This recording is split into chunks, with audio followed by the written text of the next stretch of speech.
ishurirwa ryawe nirihe? Nk'ubu wose ngano twicaranye n'umuntu Imana yavuze ko azoba umukuru w'igihugu, ugasanga ntituzi umwaka, nawe nyene ntazi umwaka, mugabo ugasanga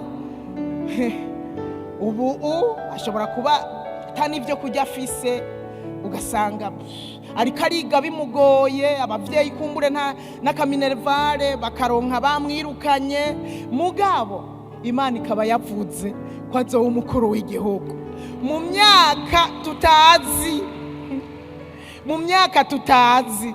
Imana bashyizezeranye irashitsa, teramira iryo sezerano, iyo izobicisha izokwimenya, mugabo teramira iryo sezerano. Nje kukubwira ngo niwibuke icyo Imana yavuze, ibuka icyo Imana yakuvuzeko, cibuke, reka gusamara ngo uvyibagire, cibuke hanyuma ugiteramire, cibuke hanyuma wirinde. Utazihishurirwa ryiwe yitwara uko agomba, utavyibutse uzoza usanga waguye mu mutego, utavyibutse uzoza usanga uri kurakora ivyaha, utavyibutse uzoza usanga uri kurajana n'abantu batagira iyerekwa, n'abantu batagira ihishurirwa ku buzima bwabo. Yesu ashimwe, haleluya. Utavyibutse uzosanga uri kurifata ukutari. Kandi wa munyeshure, nimuvize icyo Imana yakuvuzeko, cibuke wa mwana, cibuke. Coba ari icyo abavyeyi bakubwiye, cibuke. Coba ari icyo bakubwiye abavugishwa, cibuke. Cibuke kugira ngo niwifate nabi, nureke kwiga kandi bigusaba kwiga, ngo uzusange waratakaje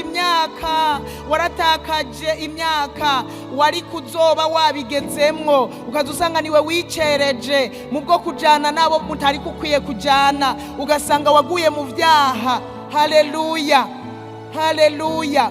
Iyo hatari hishurirwa, abantu bitwara uko bagomba, abantu bagenda uko bashatse.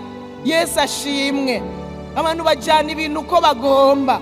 Burya no mu burongozi atahishurirwa rihari, babitwara uko bagomba, bakabijana iyo bashaka. Ariko iyo hari hishurirwa, uramenya ngo hari icyo Imana yatuvuzeko, icyo ugihanga ijisho, hanyuma ukagenda wikubita hasi ukavuga ngo sinyikama iburyo, singenda ibubamfu, ariko naho hari binogo ndarangurura, naho hari umudugo ndarangurura, naho binsaba kumanuka ndarangurura.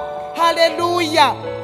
Mu bisanzwe irihishurirwa urihanga amaso, ibyo ukora byose uragenda ukabikora, mugabo ugahanga amaso ryahishurirwa, ni utazosanga witwaye uko ugomba. Haleluya.